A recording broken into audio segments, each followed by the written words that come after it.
உங்கள் வீடு தேடி வரும் அரசு. உங்களுடன் ஸ்டாலின்.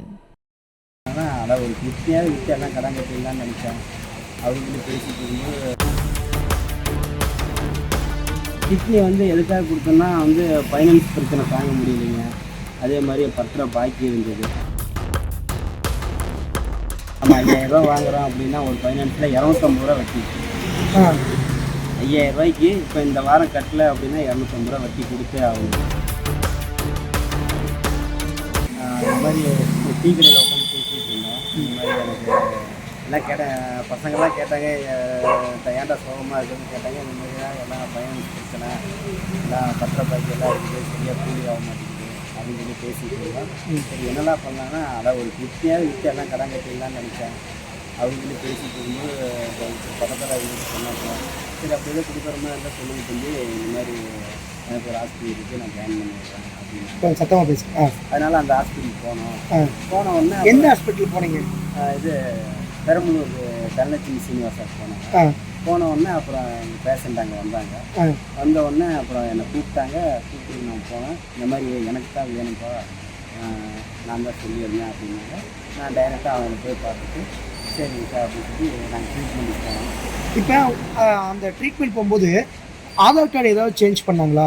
ஆதார் கார்டு இப்போ இந்த ஊர் உங்கள் ஆதார் கார்டு எந்த அட்ரஸில் இருந்துச்சு இதுக்கு முன்னாடி, இந்த ஆப்ரேஷன் போகிறதுக்கு முன்னாடி? இங்கே நாமக்கல் மாவட்டம். நீங்கள் அந்த ஹாஸ்பிட்டலில் போய் அவங்கள பார்க்குறீங்க.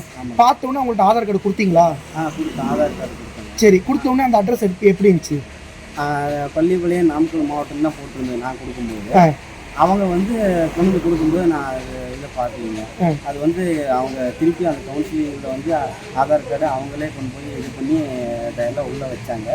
அவங்க பார்த்துட்டு சரி கூப்பிடுங்க அப்படின்னாங்க. என்னை கூப்பிட்டு கவுன்சிலிங் கேட்டாங்க, யார் கொடுக்குற, காசு பசங்க கொடுக்குறியான்னாங்க. இல்லை காசு கொடுக்குறீங்க, நாங்கள் சொந்தக்காரங்க தான். சரி, ஆதார் கார்டில் ஆனால் அட்ரஸ் மாற்றிருந்தாங்க. அட்ரஸ் மாறி தான் இருந்துச்சு. நான் கொடுத்த ஆதார் கார்டு வேறு, அவங்க கொண்டு வந்த ஆதார் கார்டு வேறு. சரி, நீங்கள் ஆப்ரேஷன் பண்ணிட்டீங்க. அவங்க எவ்வளோ உங்களுக்கு பணம் கொடுத்தாங்க? எனக்கு 5 லட்சம். 5 லட்சம் ரூபாய்.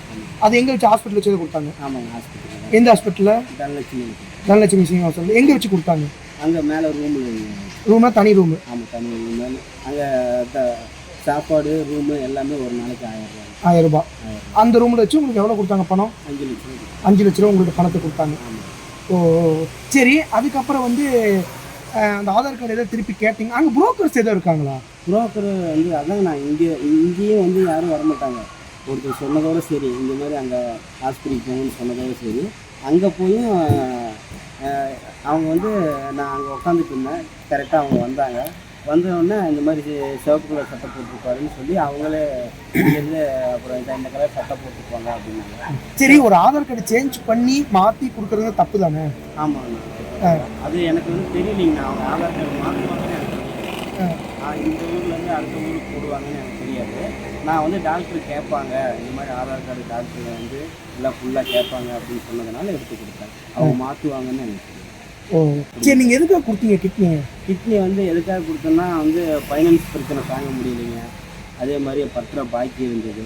இது 2 தான், ஃபைனான்ஸ் பிரச்சனை, பத்திர பாக்கி. ஒன்றும் சம்பாதிக்கிற காசு வட்டிக்கே சரியாக போயிடுது. இப்போ நம்ம 5000 ரூபா வாங்குகிறோம் அப்படின்னா ஒரு ஃபைனான்ஸில் 250 ரூபா வட்டி. 5000 ரூபாய்க்கு இப்போ இந்த வாரம் கட்டலை அப்படின்னா 250 ரூபா வட்டி கொடுத்தே ஆகணும். கொடுக்கல, ஏன்னா அதுக்கு நம்ம கட்டுப்பட்டு தான் வாங்குகிறோம். அவங்களும் பஸ்ஸில் சொல்லிடுறாங்க, இதுக்கு சம்மதமாக இருந்தால் வாங்குங்க, இல்லைன்னா வாங்காதீங்கன்னு அவங்களும் சொல்கிறாங்க. நாம் சிக்கல் தாங்க முடியல. நம்ம அதை விடிஞ்சால் 4 பேருக்கு கொடுக்கணுங்கிற அந்த ஒரு இதில் நாமளும் எல்லா பக்கம் வாங்கிடுறோம். உங்கள் வீடு தேடி வரும் அரசு. உங்களுடன் ஸ்டாலின். செய்திகளை உடனுக்குடனும் துல்லியமாகவும் தெரிந்து கொள்ள சப்ஸ்கிரைப் பண்ணுங்க.